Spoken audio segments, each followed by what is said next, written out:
My father put me on suspension until I apologized to my golden child sister. I simply said, fine. The following morning, she smirked until she noticed my empty desk and resignation letter. The company attorney rushed in, ashen. Tell me you didn't send it. And what came next destroyed everything they had built. You know that gut-wrenching feeling when you realize the people you've always fought for would rather watch an empire burn than admit they were wrong about you? What if the ultimate betrayal came from your own family, leaving you with an impossible choice? Stay silent and watch everything crumble, or burn it all down to save what's truly right. To understand how my world completely unraveled, let me take you back to the very beginning.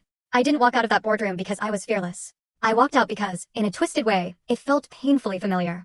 It was just a louder, more polished version of the house I grew up in. My childhood was practically built on a foundation of medicine and business. My parents, ambitious and driven, transformed Hartwell Medical Group from a single clinic into this sprawling regional network.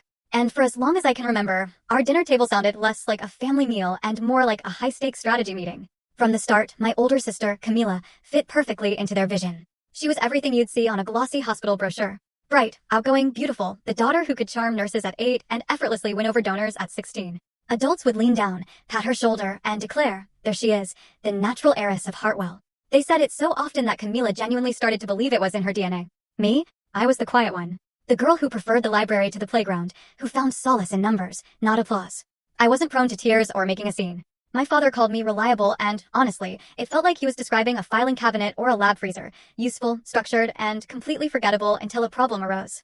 Whenever the family hit a snag, a complex math problem, tedious tax documents, baffling insurance forms, anything technical or just plain boring, it would inevitably land on my lap. Elena can handle it, they'd say. And I always could. But the things I did right?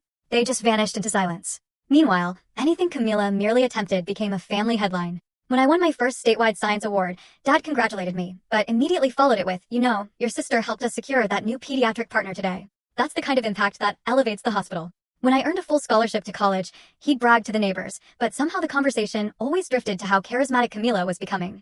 And when I got into law school, specializing in healthcare compliance of all things, he shook my hand, then declared, Camila's leadership instincts. That's what will shape our future. Every single achievement of mine seemed to exist only to frame hers. The only person who ever truly pushed back against this imbalance was my mom. She saw me, full story on the channel. Link below. Click now and watch what happened next.